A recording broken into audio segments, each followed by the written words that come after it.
Do you want to be a better grant writer? Here are 5 questions you need to ask yourself before you start pursuing grant opportunities. Let's go. Hey y'all, this is Tiffany with Boss on a Budget. I teach people how to start their nonprofits and I teach them how to raise money from the ground up. If you need help with fundraising and want to join my private community, helping nonprofit founders every week learn how to fundraise, then comment join below and I'll send you a link to sign up and learn more.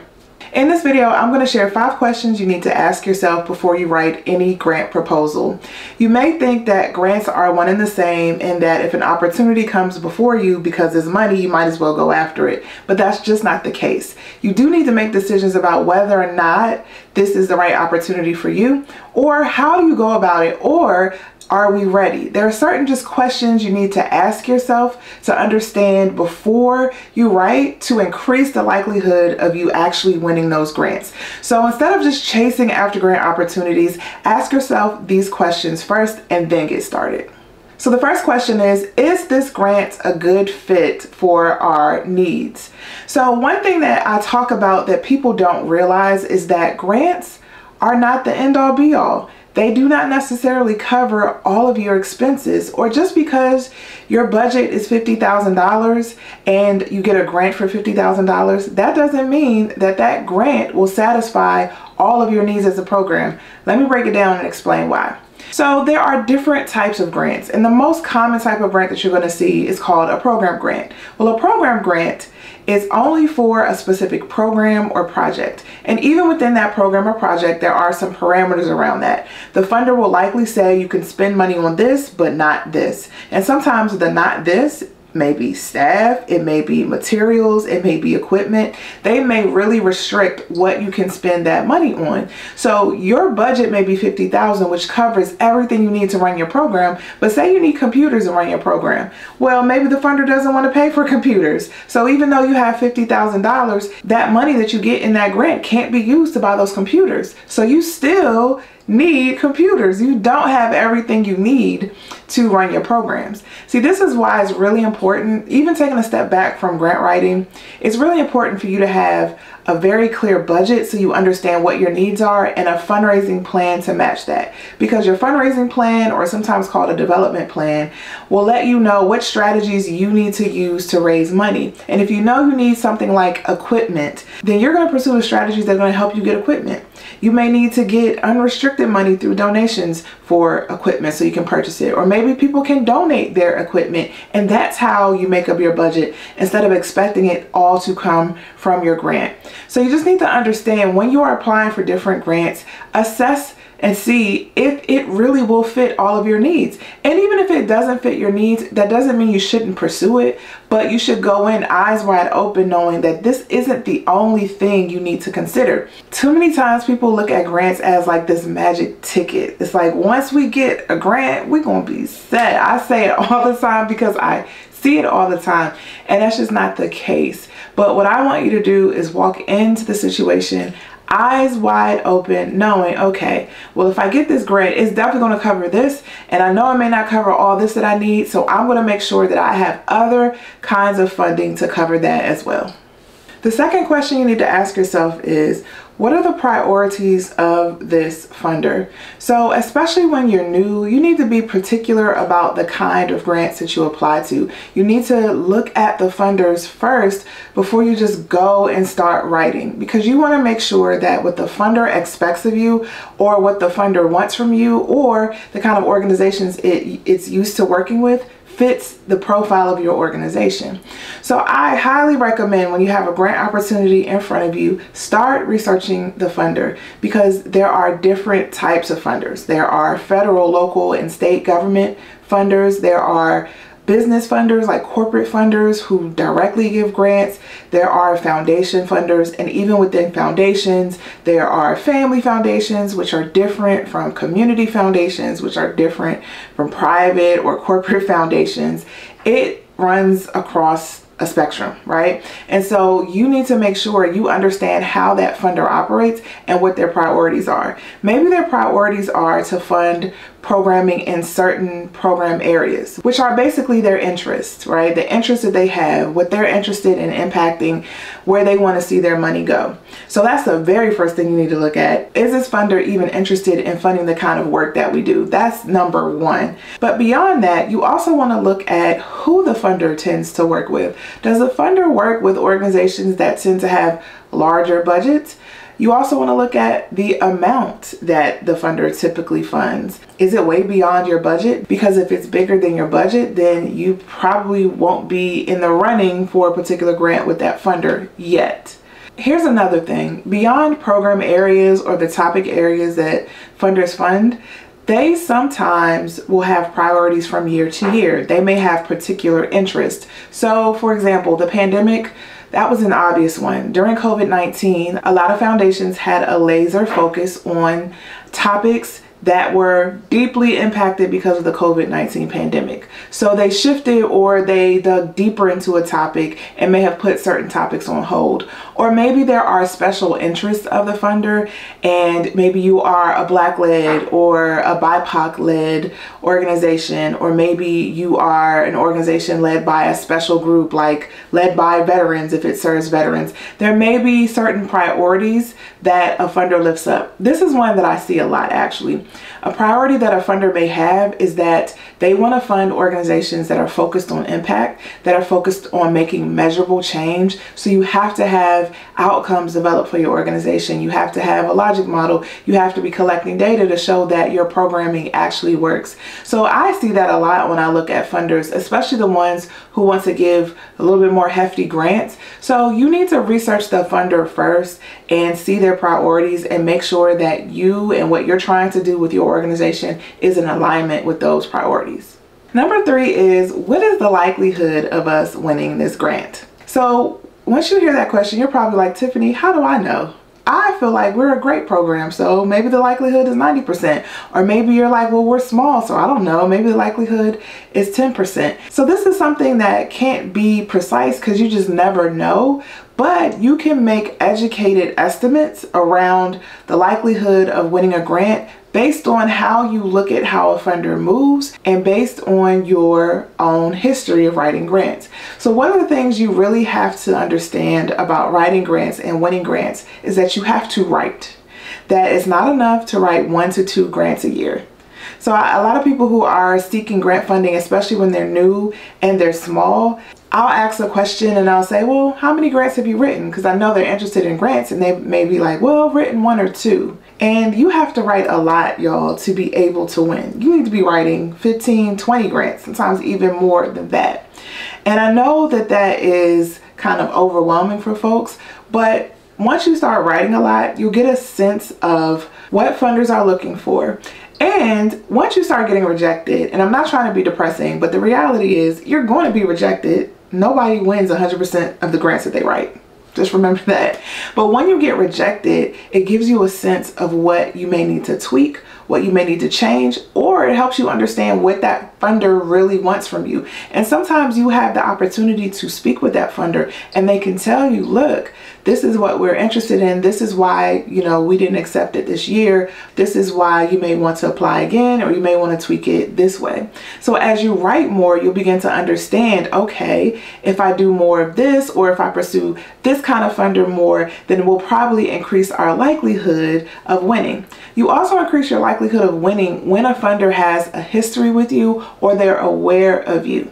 So if you make an effort to develop relationships, if you can, with their program officers, which is usually the title of the staff that kind of manage the grant portfolios, if you develop relationships with the program officers or people who serve on the board, if it's a small organization, then it's much more likely that you're going to actually win a grant because they know about you.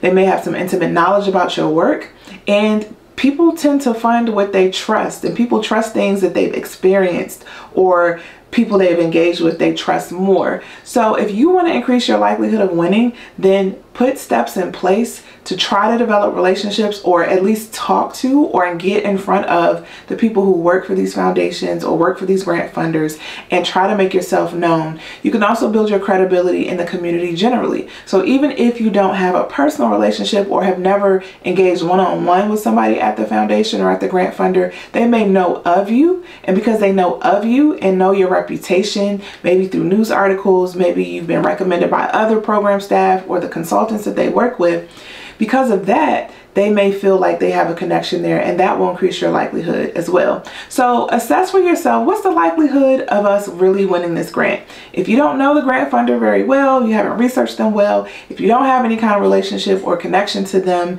and if you haven't written a lot of those types of grants, or you just don't have a history of writing grants, then the likelihood of you winning is probably lower. So get into the practice of writing so you can make better estimates about your likelihood, and then spend your time on the grants where you have a higher likelihood, so you don't waste a lot of energy going after things that aren't going to go over in your favor. And that leads me to number 4. You need to ask yourself, is the effort worth the time? I know it's exciting at the thought that somebody can just send you money just because you fill out an application or just because you send out a request for money.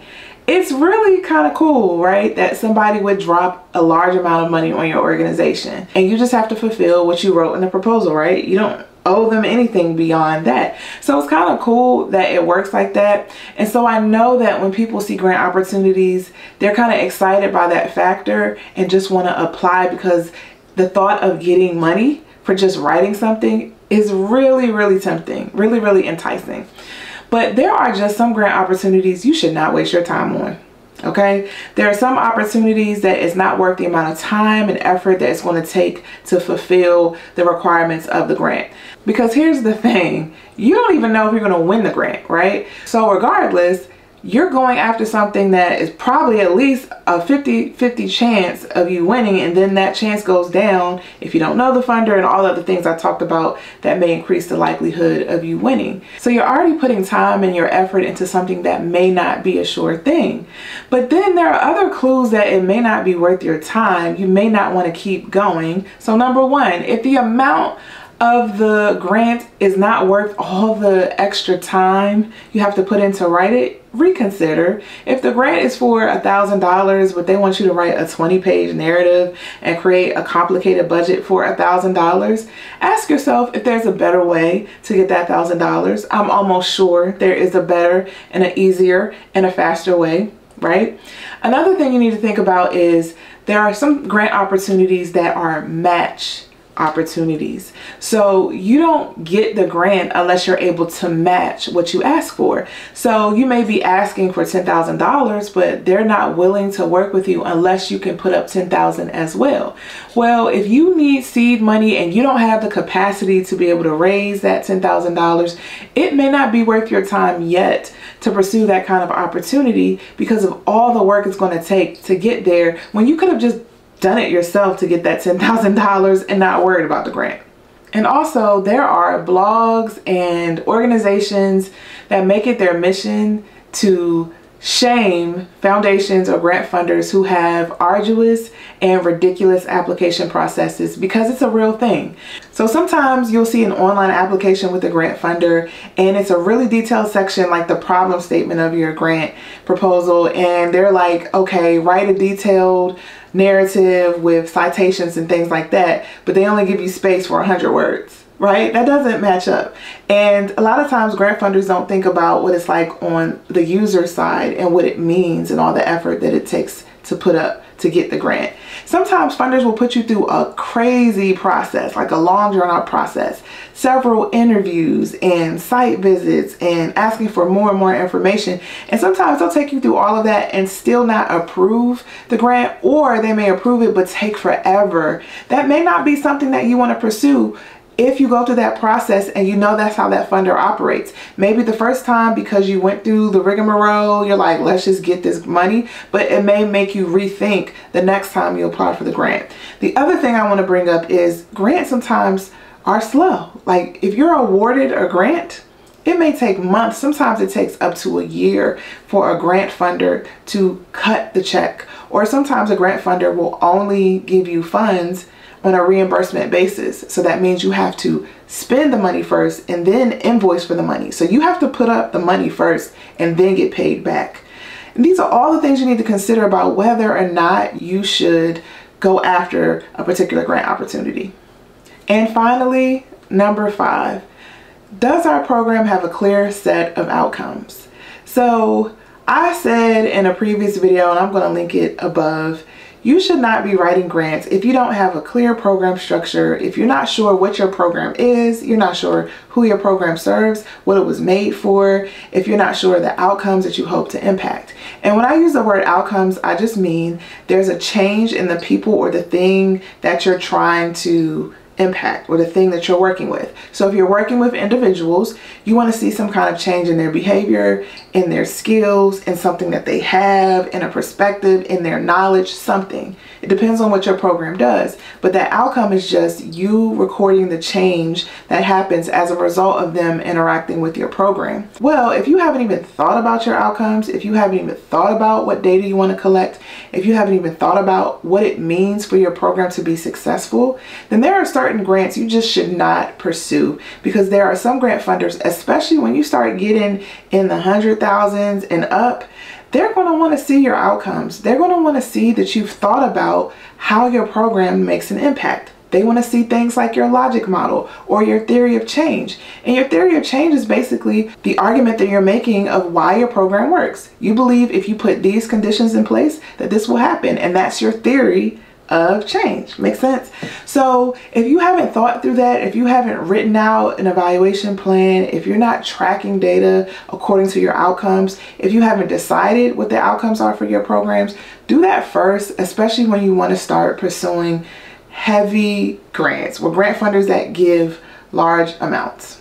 So I hope this was helpful. I just thought I would give you a couple questions you need to ask yourself to help you decide when it's time or when you want to pursue a particular grant opportunity. If you need help with writing your first grant, comment grant writing workbook below. I have a workbook that outlines the common sections of a proposal, and it includes a sample proposal for you to look through and read for yourself. If you're interested in purchasing that, comment grant writing workbook below and I'll drop it in the comments for you. If you need help with your nonprofit, don't forget to visit me at bossonabudget.com. Thank you so much for watching, and I'll see you in the next video.